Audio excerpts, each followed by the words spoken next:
Welcome, colleagues. It's a pleasure to have you here with us. We are going to be starting soon. Still people joining us. Bienvenidos, colegas. Es un gusto estar acá. Good morning, colleagues. It is a pleasure to be here with you today for this webinar. We will be beginning in a few minutes. We are waiting for people to come into the room. Bem-vindos, colegas. Obrigado por estarem acá conosco hoje. Attending the session. In a few minutes, we're going to start. There are a few people that are actually trying to get into the room right now. Okay. For the ones that are already with us, please, if you want to change the language that you're going to be listening, you go down in your screen. There are 3 points. You can click and then go to interpretation and choose the language that you want to listen to this webinar. Hola, colegas. Si ustedes quieren Dear escuchar colleagues, if you wish to speak and to listen to the presentation, in another language, please go to the lower part of your screen where there are 3 dots in an icon and click there in interpretation and choose the language of your preference. Colegas aqui presentes, se vocês quiserem trocar a língua que vão escutar o webinar. All the attendees, if you prefer a different language, all you need to do is to click on the 3 dots in the lower part of your screen. You're going to see a window with the word interpretation. You can click on there and you can choose your language of choice.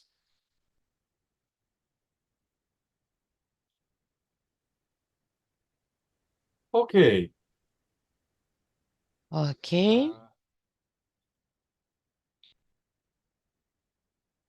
Good morning to everyone. It's really an honor to have you with us here today. It's an honor to welcome esteemed delegates from PAHO member states, colleagues from the International Bureau for Epilepsy, representatives of PAHO WHO collaborating centers, and our distinguished panelists and participants. Thank you. Thank you very much for joining us today for this significant occasion as we launch the Advocates Toolkit for making epilepsy a priority in the Americas. This toolkit is the culmination of the dedicated work and fruitful collaboration between PAHO, the International Bureau for Epilepsy, IBE, and the PAHO WHO collaborating centers of the Chilean League Against Epilepsy and the National Autonomous University of Honduras.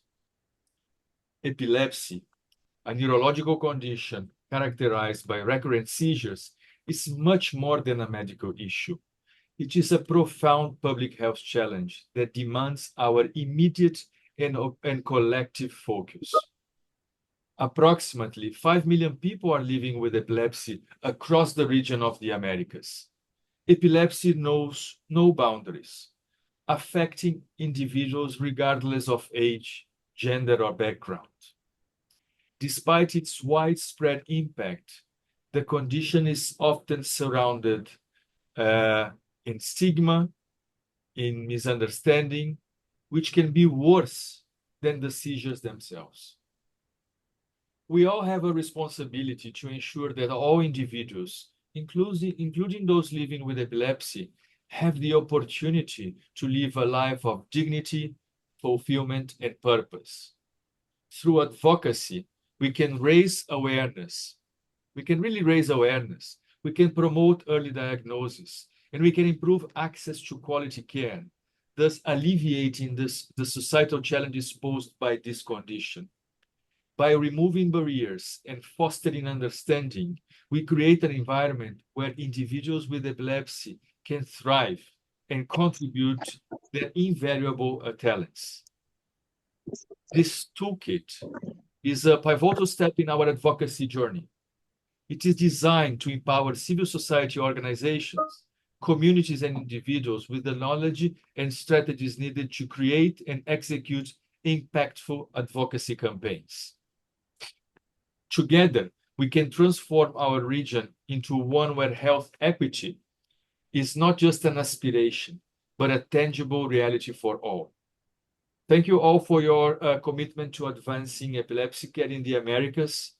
Let us move forward with resolve and optimism, united in our mission to make epilepsy a priority and improve the lives of millions. Thank you very much again for being here with us.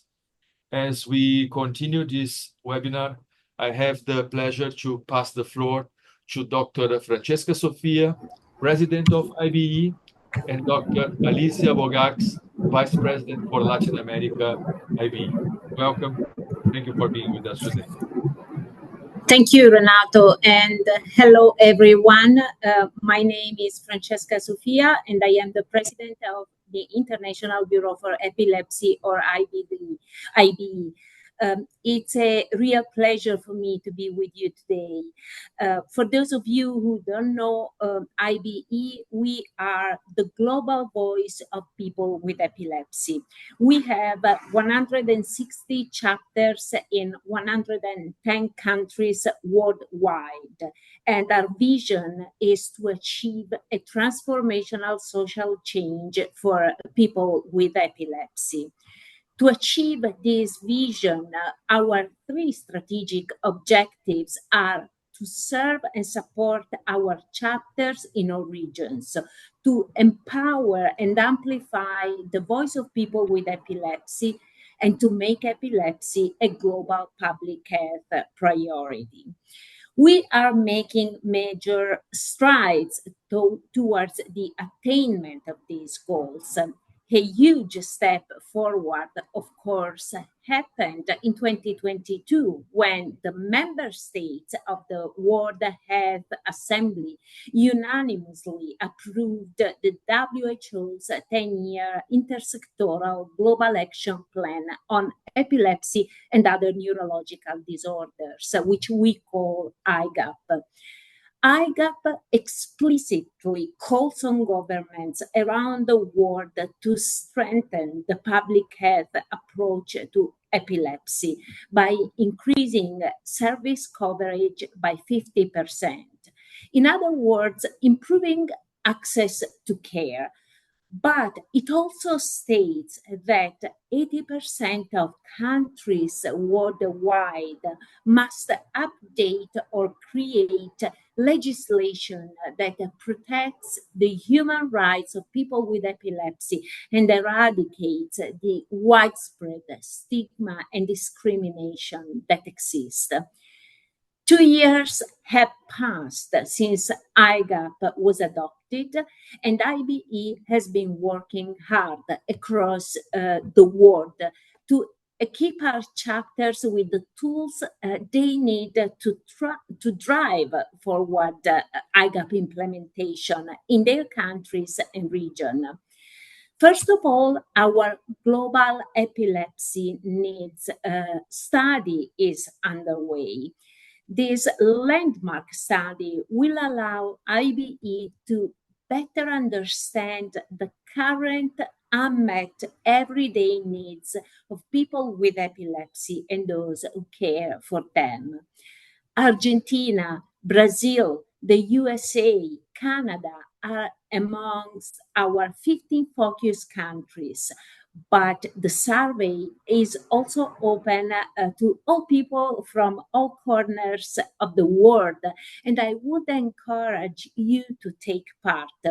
We will share a link on screen later during the meeting.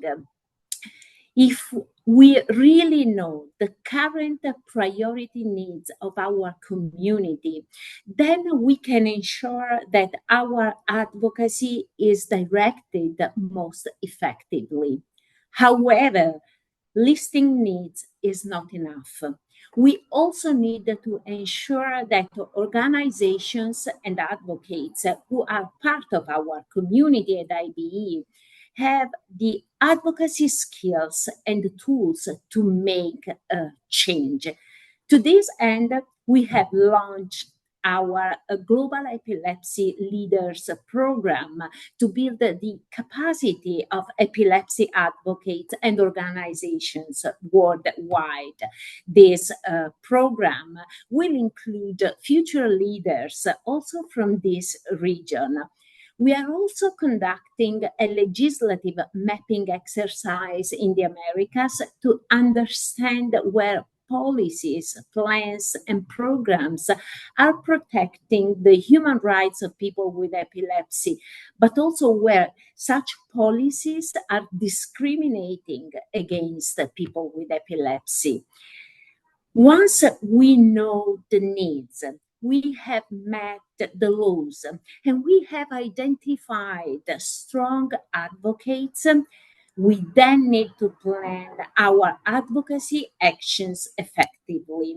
This is why we have created the Advocates Toolkit for making epilepsy a health priority in the Americas.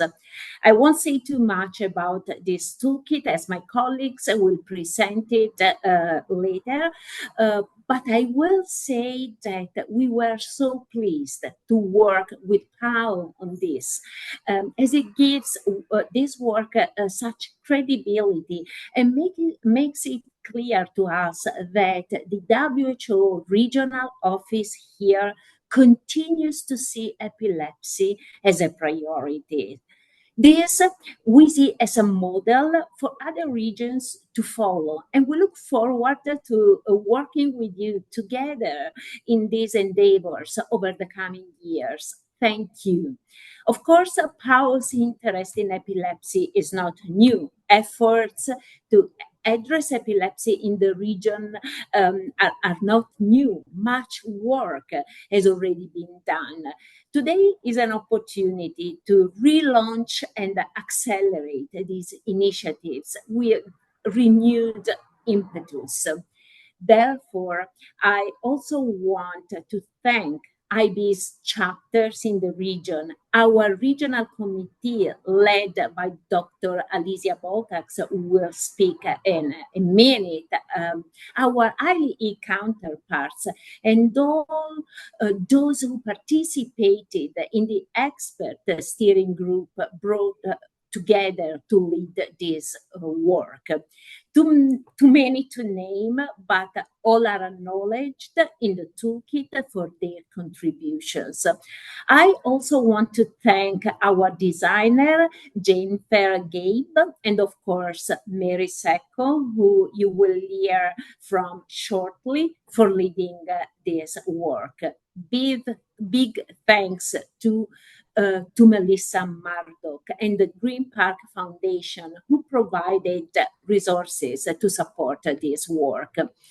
IBE very much looks forward to strengthening our efforts in this region and working with all of you present here today to achieve our vision of a transformational social change for people with epilepsy worldwide.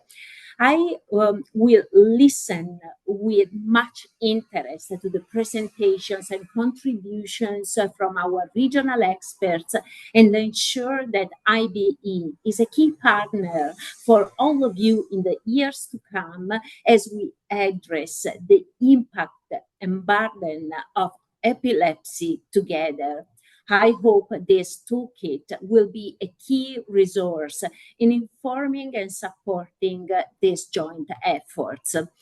In finishing, I want to remind the audience of a sentence included in the WHO's framework for meaningful engagement of people with non-communicable diseases, mental health, and neurological conditions, which clearly states the participation of people with lived experience provides powerful expertise and narratives to shape policies, programs, services, and research.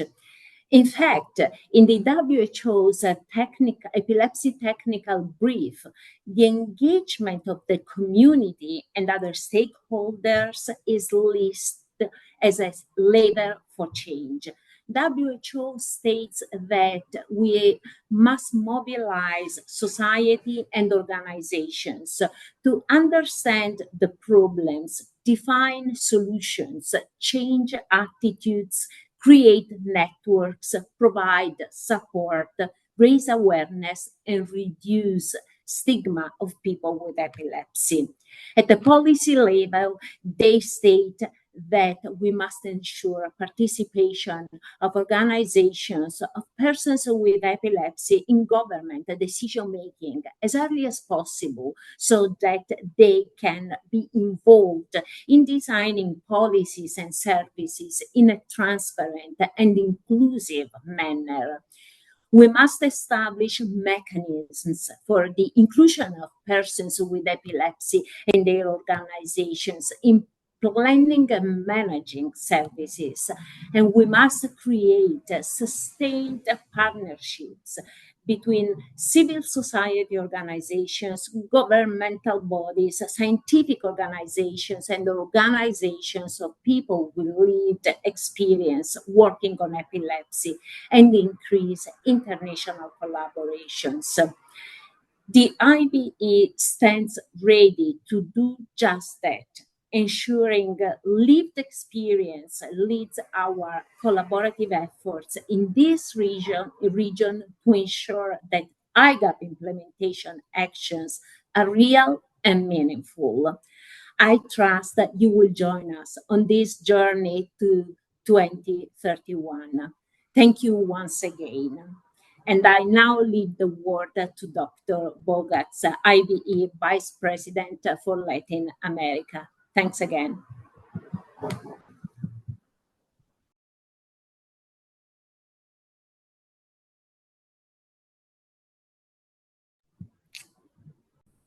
Dr. Alicia Bogacs, the floor is yours.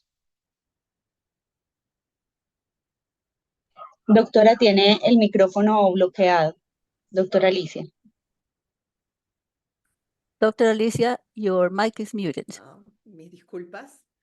Como les estaba My diciendo sincere al silencio, apologies. gracias As por I was saying palabras, while I Francesca. had the mic muted, Soy thank you Alicia so Bogart de much. Uruguay. I Es am un Elisa gusto para Bogart from mí Uruguay. estar It is a hoy con pleasure for me ustedes en to la be here presentación with de you este manual with de the herramientas presentation of para los this promotores de toolkit epilepsia en for las Américas. health Como vicepresidente de la región advocates in the Americas and as Vice President of the Latin American del Buró region Internacional para la and the Epilepsia. international Esta chapter of presentación se está IB. llevando a Y cabo en el this inicio de las presentation actividades de is celebración taking del place Día at the beginning of the Latinoamericano de la celebration Epilepsia. of the Latin Esta American Day fecha for se Epilepsy. conmemora a partir And del año on this date, 2000, el 9 de since septiembre de cada 2000, año, on September y en muchos 9th, de nuestros every year, we países se van a commemorate realizar this date. actividades And durante in many toda la countries, we semana. will have activities during the entire week. Nuestra región Our latinoamericana Latin presenta American una gran region fortaleza que es la is posibilidad very de strong comunicarnos en un in the idioma común, el possibility español, of y el speaking portugués a en common Brasil. language, common Así languages, como es Spanish and para Portuguese in Norteamérica el Brazil, inglés, and then just y like hoy in tenemos la English, oportunidad de tener in nuevas North America, simultáneas, English pero is the eso common no language. es We have casi necesario uh, en nuestra región. some No divisions, obstante, but la diversidad these are natural cultural de divisions in our esta region. región y las This is diferencias a very económicas vast region, que and dan we como have resultado la economic brecha de acceso al differences that tratamiento y create las gaps in inequidades treatment que and afectan a give las way personas to con inequalities epilepsia y and cuidadores. inequities Hay for the estrategias people que son útiles para having todos. with La affected by región tiene epilepsy una and their larga historia de caretakers. trabajo The por los region has derechos de a las personas con lengthy epilepsia y sus story cuidadores, or history como ha of exaltado work nuestra with presidente, y existen epilepsy capítulos del buró en la mayoría de nuestros affected países. populations, and then this Este happens in manual the de majority herramientas of es our un countries. aporte This fundamental para toolkit nuestros is an centros essential que organicen sus tool actividades for y people who encuentren organize nuevas their ideas para activities el to make logro del sure that they objetivo find fundamental, new ideas for the que es darle attainment of voz the a las natural personas con objectives. epilepsia y sus And then it gives allegados voice to en the su people lucha por affected sus by derechos epilepsy humanos, in their con fight una for their visión human desde rights dentro with mismo a del problema. vision that Cada includes país the entire problem. tenemos in each country, we have our own specific situations, but then we have expertise and experiences that widen the possibilities for change. There are two changes in paradigm here that I would like to underline. One of them is the importance of the experience, lived, and an access for all these activities and the stimulation for encouragement for participation of the people with epilepsy in all the activities, because they have to exert social pressure to make sure that the necessary changes are possible. Therefore, the concept of that brain health affects many social groups with employment and then even poverty levels.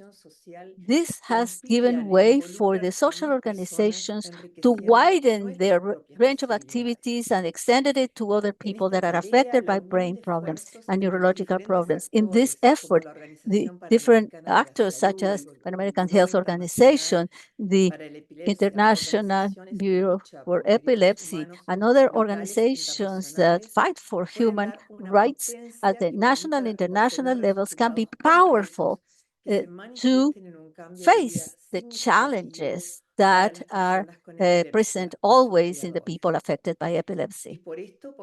For this reason, it is important to listen and to actively participate in the presentation of this problem and work with those people who have intensely worked for this.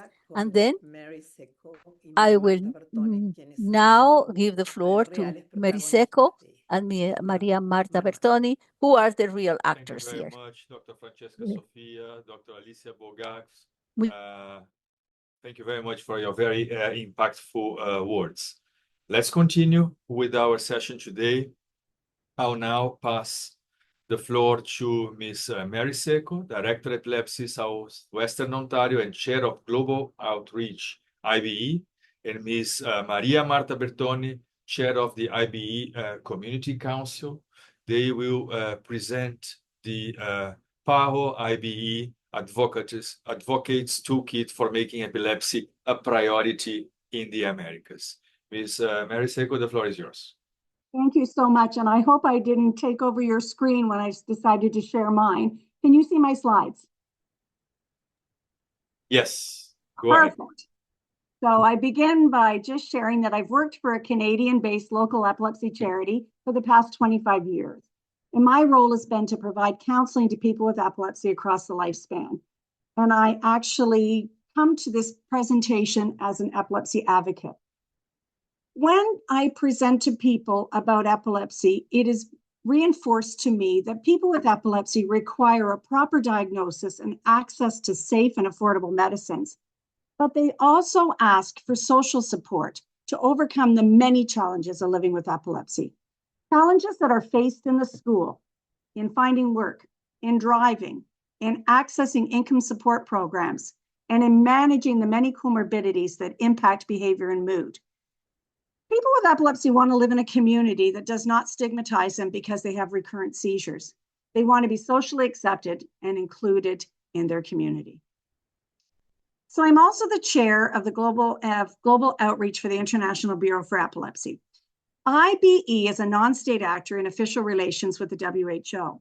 And so we were very involved in providing stakeholder feedback and engagement throughout the process that led to the development of the Intersectoral Global Action Plan on Epilepsy and Other Neurological Disorders, which we often call the IGAP.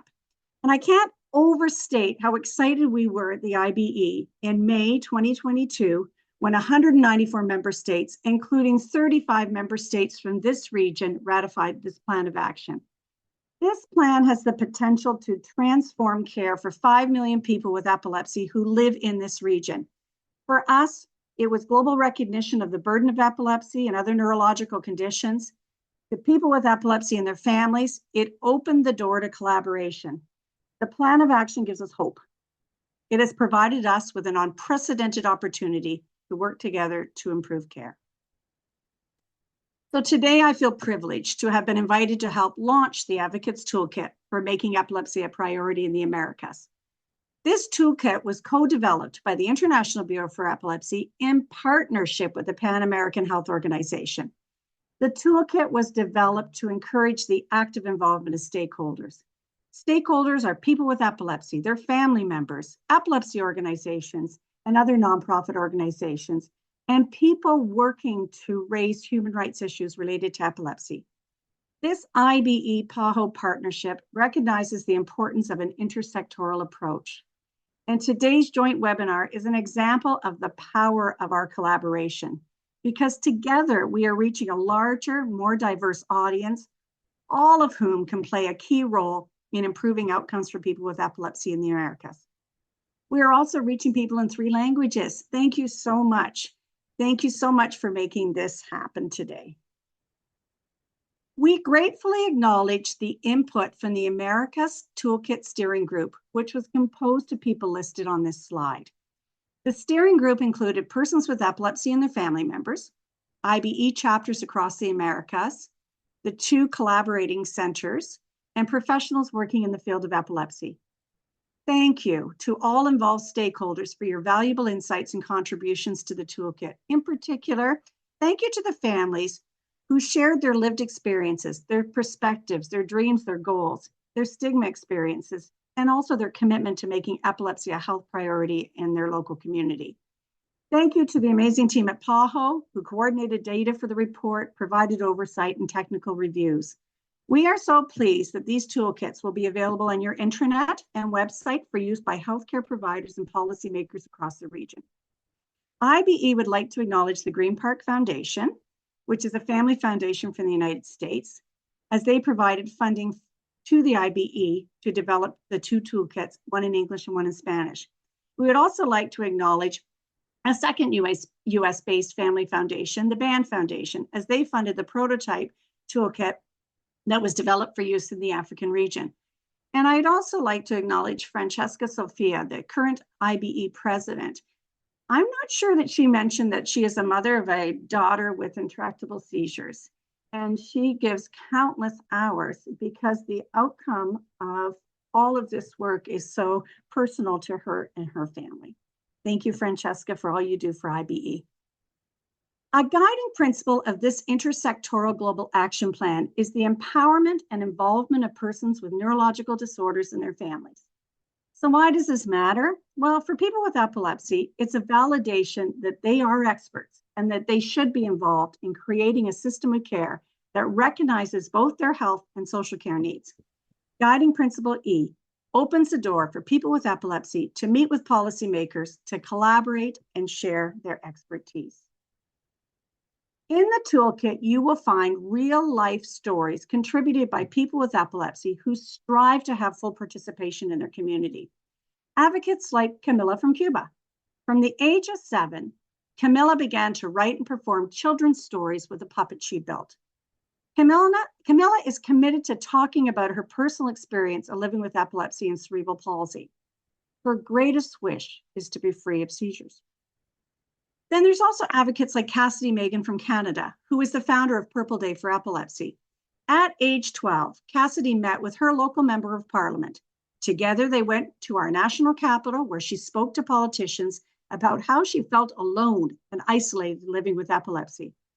This resulted in the Government of Canada formally approving the Purple Day Act to increase public awareness of epilepsy on March 26th each year. These 2 young people appear to be born advocates. But we also know that we can instill confidence in other people with epilepsy when we provide them with the tools they need to develop a plan of action to guide their work. Providing this guidance and a plan of action was the impetus for the IBE to co-develop the toolkit that we are launching today. We chose to also provide an overview of the Sustainable Development Goals in the toolkit because we recognize that these global goals are a call to action by all countries, poor, rich, and middle income, to promote prosperity while protecting the planet. There are examples in the toolkit of ways to use the Sustainable Development Goals in your community to improve health and well-being for people with epilepsy who too often live in poverty and have inequitable access to safe and affordable medicines. There are examples in the toolkit of the importance of employment, gender equality, and educational opportunities for people with epilepsy. The toolkit offers information. It offers strategies and templates to assist in crafting effective advocacy approaches. It is not meant to be a standalone guide on how to carry out advocacy activities. Instead, it provides practical prompts for reflection, basic advocacy pointers, the theory, and essential tools to help you and your team to work your way through different stages of an advocacy planning cycle. It recognizes the critical role that civil society organizations can play in bringing persons with epilepsy, their families, the public, teachers, employers, policymakers, and health professionals together to promote key messages found in the IGAP. So at this time, I invite my colleague, Maria Marta Bertoni, to showcase more of this toolkit and to describe how she will use this resource in her local community.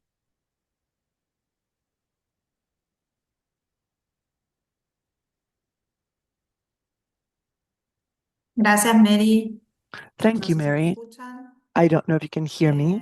Es un honor para mí. It is a true honor for me. Mary. Thank you, Mary. It is a real honor for me. I'm Maria Marta Bartone, and I'm the chair of the foundation. I'm the co-chair of the Community Council of the IB, and we're part of the Argentine chapter of the IBE. It is an honor for me to present this wonderful toolkit to you, a set of tools that will help all of us make epilepsy a priority in the Americas. As Mary said, it was developed by the International Bureau for Epilepsy jointly with the Pan American Health Organization. As you'll see, it consists of 4 modules. These modules are not a guide, but rather they're a support tool for us, for activists in our planning, acting, and monitoring of our strategies to improve the quality of life of persons with epilepsy in our hemisphere. These 4 modules begin, and I'll be brief because I know that we are short on time, so I don't want to be too long. The first module shows a general overview, the key information we need as agents for change so that we can have a clear idea of the context of where we are, what the status of epilepsy is in our hemisphere. On the right, you can see it's presented in a very dynamic and accessible way so that everyone can learn about the status of epilepsy in the region. It also includes information about the Intersectoral Global Action Plan on Epilepsy and Other Neurological Disorders, which serve as a roadmap to 2031, so that we can not only implement commitments made by all signatory countries, but also to make sure that this initiative also includes our own actions. Module 2, in my opinion, is one of the most interesting. I am the mother of a child with a syndrome. I am not trained, but our life experience led us here. It made us into activists aiming to improve public policies in our country and in our region. This module serves as a structural guide as we seek to improve the way we plan so that we can tackle any challenges that may be in our way as we try to implement our strategies or initiatives. So it helps us to pinpoint the root cause we need to address in our community, also to develop steps for an advocacy plan, and also have tools that help us to be more effective as we plan the solutions to solve the problem we have identified. Then we move to action.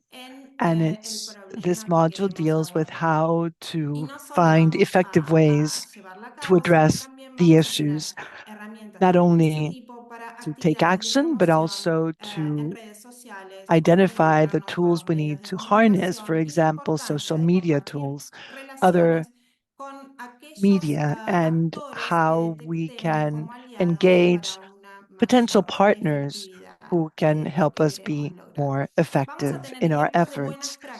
We will also find good practices and examples that will inspire us, not only things that we can replicate in our countries, but also ideas that will help us be more creative with the resources we have.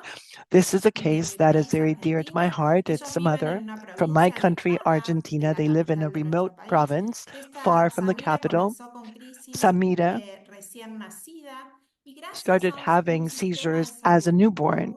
And thanks to a strong healthcare system, she was able to have an early diagnosis. She was referred promptly, and she was able to receive treatment in one of the reference centers in our capital. She underwent surgery at 2 months of age, and her quality of life today is amazing. She would never have been able to reach this point if she had not received treatment, which helped change the natural course of the disease.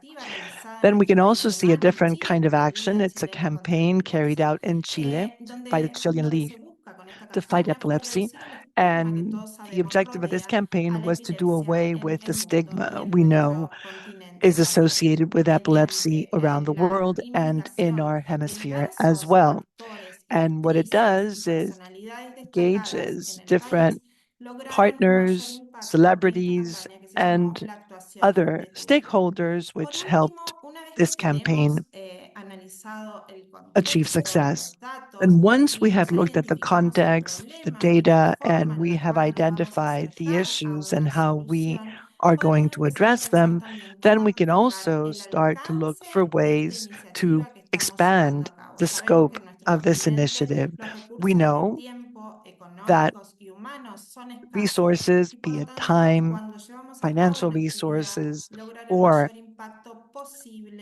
support of individuals are limited. So it is important for us to look for ways to expand the scope of our initiatives effectively, how to work with the government, with decision makers, how to access budgets, and how to partner with other organizations in the region. As Dr.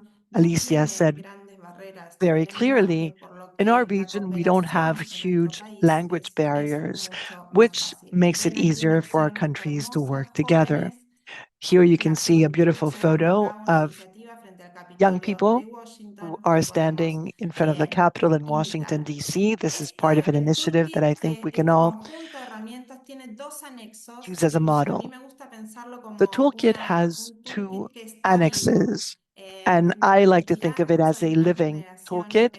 I'm a little bit older. I'm from a different generation, so I like to use paper and pencil, and it was useful being able to download it to do this. It's not just a theoretical tool, it also provides us with practical tools we and our teams can use with organizations, with volunteers, and it really makes this toolkit a useful tool that we can apply in our activities to plan our strategies.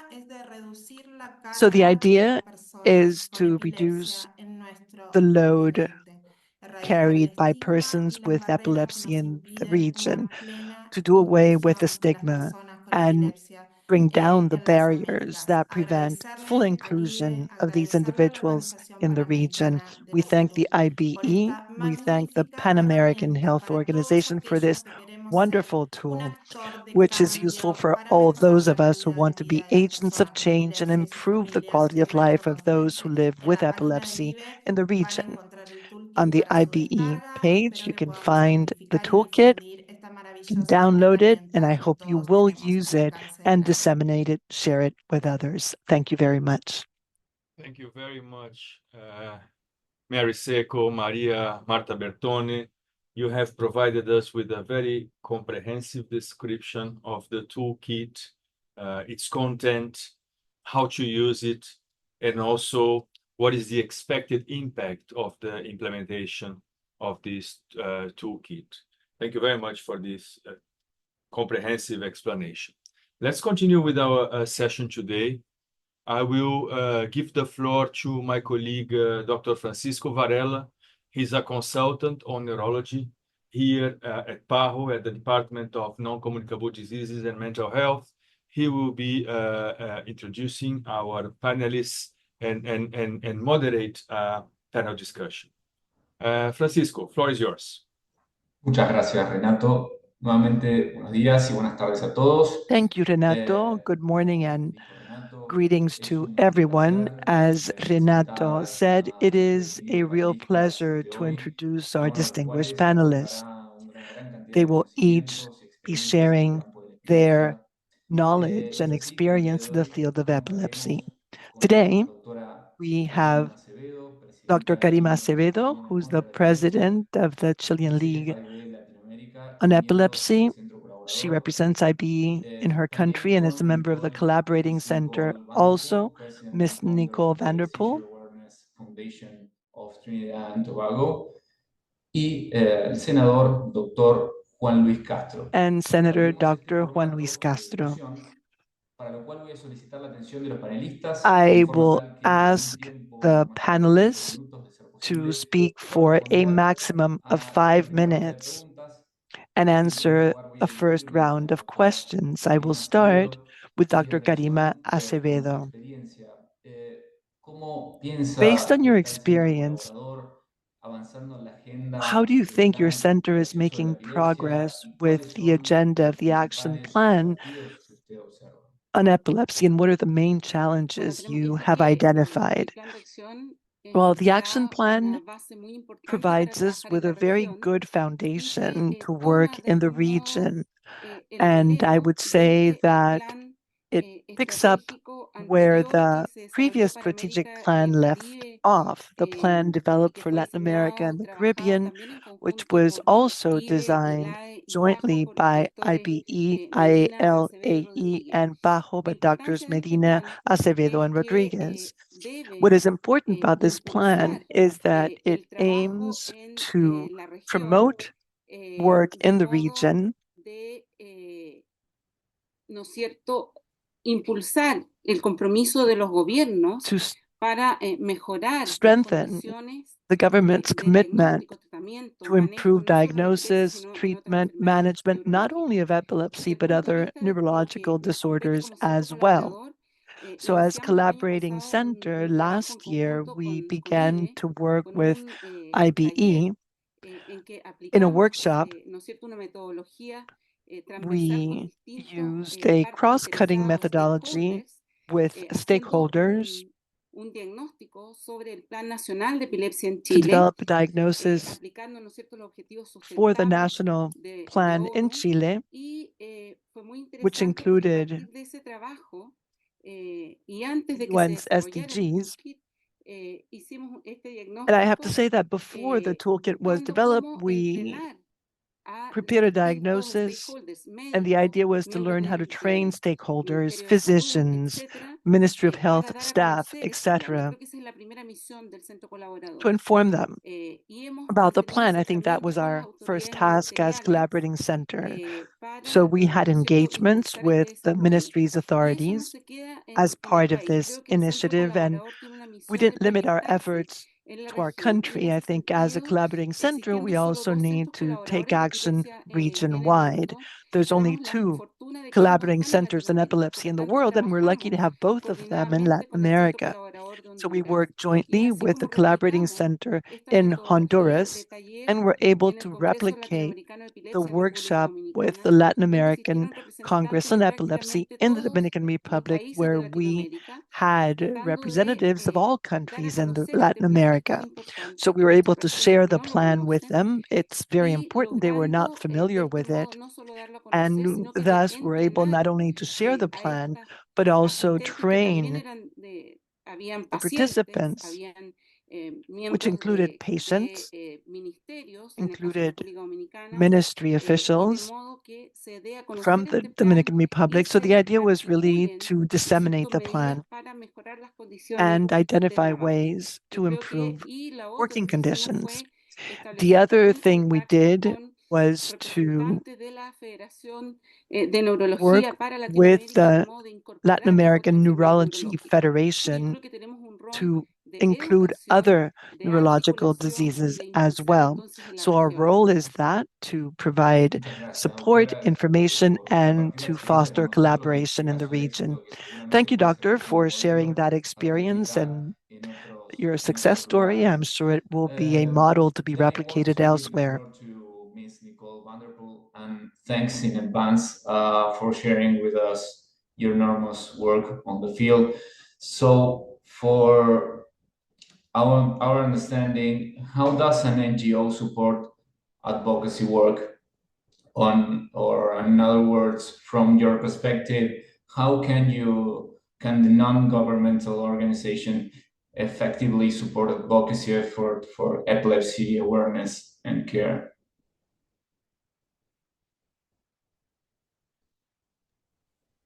Hi, good day, everyone. I am so glad to be part of this panel. So epilepsy advocacy, it requires what we call multifaceted approach. And NGOs are uniquely positioned to lead the charge when it comes to improving the lives of persons living with epilepsy, from ensuring access to medication and surgical treatments like vagal nerve stimulation, to raising awareness, to influencing government policies and providing financial assistance. We can make a profound difference by advocating for better health policies, promoting research into new treatments, and ensuring persons living with epilepsy get the support that they need. We at the Seizure Awareness Foundation, we have partnered with our Ministry of Education to promote our Seizure Smart program, where we go into different schools to educate about seizure awareness and to teach the teachers and the students what to do in the event that someone gets a seizure on the compound. We have also partnered with the Ministry of Health in terms of our consultants. We have Dr. to name just a couple, Dr. Avidesh Pandey and Dr. Patrick Knight, who have performed groundbreaking for Trinidad and Tobago, groundbreaking surgeries just this year. We were able to do 4 vagal nerve stimulation implants. We did 4 lobectomies and other, groundbreaking surgeries that were not heard of before. So we have partnered with them. We also intend to partner with the Ministry of Health in terms of bringing new anti-epileptic drugs to our patients. We do have a chronic disease assistance program, which the government has implemented, where persons living with epilepsy can have access to anti-epileptic drugs free of charge. However, it's quite limited. So we are advocating to have the newer drugs implemented in that program so persons can also have access to those. Vagal nerve stimulation implants and surgeries, as you know, can be very expensive. So we also intend to petition public corporations to assist in that regard as well. So advocacy work is very, very important here in Trinidad and Tobago, being the only NGO with that great responsibility. In our population of just over 1.5 million people, we have over 40,000 persons living with epilepsy in Trinidad and Tobago. I am the mother of a young man who has been diagnosed with epilepsy, and he's been having seizures since he was 6 years old. So it's quite personal to me as well to see all these surgeries and programs being implemented into the schools and to the different organizations so that persons living with epilepsy can have a quality of life. Yes? Perfect. Thank you very much, Nicole, and for your knowledge. The Seizure Awareness Foundation have been existed for the last 10 years, raising awareness and advocating for people living with epilepsy. So thank you for sharing your experience. Ahora me gustaría preguntarle al senador. Now I'd like to ask Senator Castro. Well, first, I thank him for being here with us today. I'd like to ask him what is his view as a legislator in Chile and what is the parliament doing in this connection. I'm Senator Juan Luis Castro of Chile. I'm a member of the Health Committee.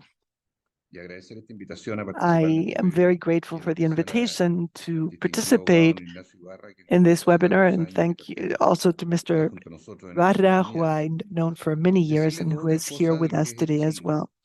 I'd like to say a few things about the situation in Chile. In our country, there's about a prevalence of 0.05 to 1, so that's 100 to 180,000 people, 500 new cases diagnosed per year for a country with a population of 18 to 20 million. We have a priority plan, which is known as Plan PAHO. We've had it for a number of years, but I would say the problems we are contending with today have to do first with striving to ensure that patients, children in some cases, and their parents, their households can receive the right messages about their treatment because they have a chronic long-term condition, information about the risk factors, and also about their emotional, mental well-being, psychosocial effects from living with this disease. So that's the first thing. The second thing we think is important is the need to have early detection of triggers and of symptoms. It is important to make sure that the information patients receive make it possible to avoid, to prevent the episodes as a result of understanding the day-to-day triggers they may encounter. Thirdly, it is important to know how to deal with the comorbidities, that is, any illnesses, be they neurologic, psychiatric, or medical, that oftentimes are associated with epilepsy in very significant percentage, 40 to 60%. And these can gradually erode the quality of life of patients living with epilepsy. And I'd like to stress the importance of mental health. It is something that has come to the foreground in the world since the pandemic, and especially so in the case of people with epilepsy. Oftentimes, primary health doctors are the ones who treat these patients. They are not treated directly by neurologists or pediatric neurologists. So it's important to have a broader view of epilepsy patients that considers their psychosocial factors and diseases that often are present with epilepsy, which can affect learning. In the case of adolescents, can also involve autism, depression, anxiety. So these are important elements that are associated with epilepsy and the context in which persons with epilepsy live. So it's not just about providing drugs or medication and making sure they have the right prescriptions and dealing with the crises when they happen.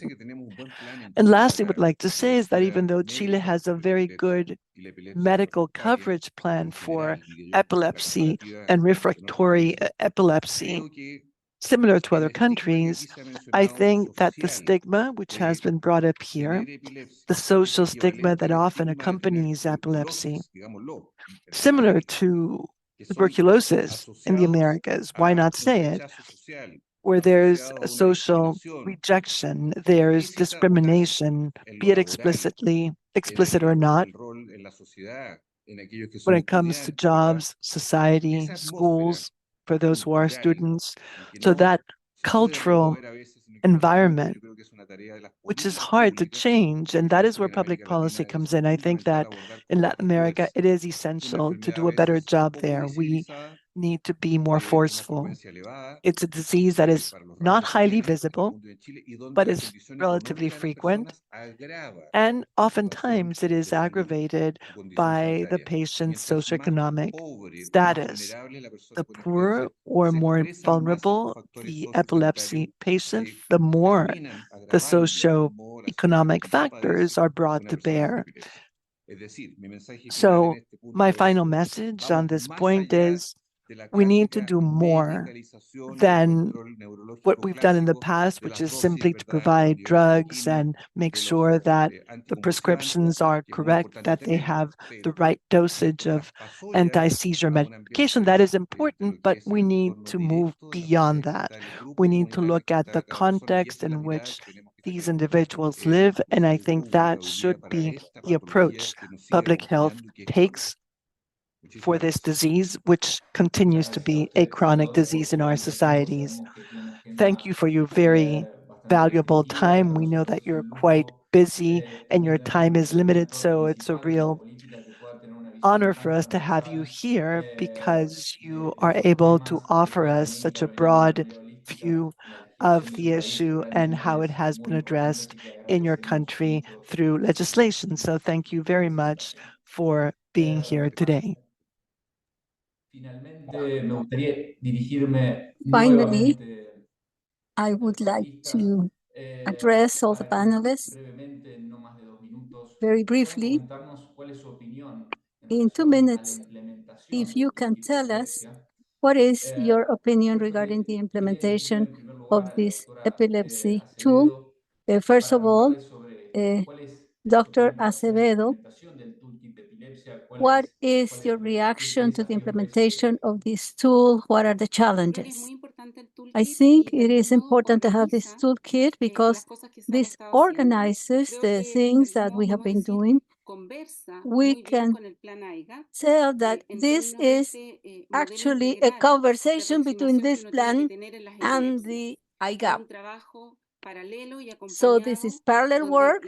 It has been accompanied by the patients, the providers, and the doctors, the healthcare teams, and politicians that are in charge of public policies.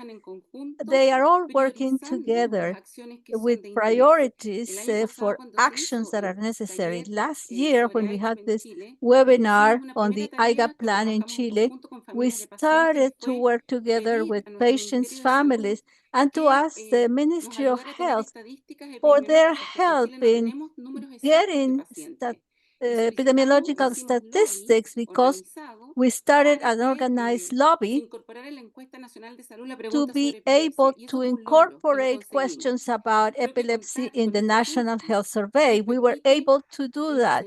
This allows us to see what the strategies are. It teaches us what the strategies are regarding epilepsy. So from theory, we are going into action. And the number 3 point of the toolkit is taking action.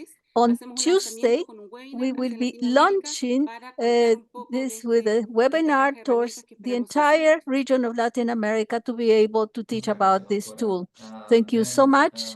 Nicole, I would also like to share with us, from your perspective, a brief comment on how do you think the epilepsy toolkit can be implemented? I think that it will give structure to what we have already been doing. The toolkit can assist us in regards to asking ourselves, as is outlined, the 5 whys of how we get things done and how we implement the solutions to the problems that we are facing as an NGO in Trinidad and Tobago. The toolkit will enable us to outline our SMART objectives. Also, one of the tools highlighted in the toolkit, how to put it into perspective, how to be able to look at the norms and the attitudes when it comes to dealing with the problems with epilepsy and how to solve them. It would also enable us to do proper stakeholder analysis and to be able to identify the work that needs to be done. And as you say, who to work with and who to work around, you know, that all this is highlighted in the toolkit. So I think it's an instrument that can be used, whether or not the objective is assisting, whether it's getting grants, making policies, influencing policies, I should say, whatever it is a tool that we can use to give structure to what we've already been doing and to get ideas of things that we can do in order to make epilepsy a priority in the Americas. Thank you very much, Nicole.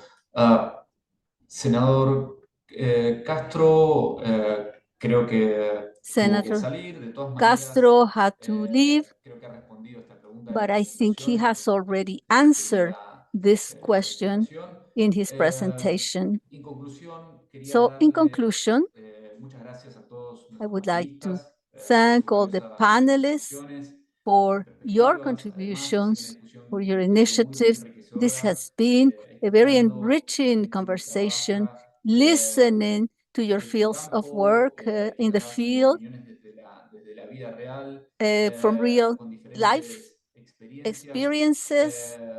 Así que esto nos hace entender So mucho y nos this da la will oportunidad de conocer make más sobre us la profesión y los understand derechos in a de las better way personas what are con the epilepsia opportunities, y what are the la implementación challenges de for the este people toolkit. with epilepsy. And I think the Incidente, creo que no se ha toolkit, mencionado hasta as aquí we en toda have esta presentación, que es mentioned el throughout the trabajo presentation, conjunto de las the instituciones, ONGs toolkit y is legisladores. really the Podemos joint hacer una work with diferencia health significativa authorities en la calidad de legislation, vida de and las it personas. will Así que mark a agradecemos definite nuevamente a los panelistas y también a change. And nuestra thanks audiencia por to acompañarnos the y panelists, les thanks to invitamos the a seguir audience atentos con la for siguiente listening to presentación. us. And then So I please, give you the floor to Renato. now I give the floor to Thank you Renato for very the next much, presentation. Francisco. Let me again thank the panelists, Dr. Kerima Acevedo, Ms. Nicole van der Poel, Dr. Juan Luis Castro, Senator of Chile. You have really provided us very important elements based on your experience on how we can elevate the importance of epilepsy as a major public health issue in the Americas. So I'm very grateful to all of you for this. We've had almost 200 people joining us in this webinar. We believe it's our role to really disseminate largely this information. We have 35 countries in the region of the Americas, 51 countries and territories. So it's very important that people who are connected also share the knowledge and information that they are receiving here. The material is in the PAHO webpage, in the IBE webpage, which can be accessed, and the material can be not only better understood, but also used based on the necessities of each country. Let's then proceed with our webinar. Let me introduce you to Dr. Ignacio Ibarra, advisor for health-related law here at the headquarters of Pan American Health Organization. I understand that there are some questions that have been raised, so Ignacio will be moderating the questions and answers section. Floor is yours, Ignacio. Muchas gracias, Renato. Muy buenas tardes a todos ustedes.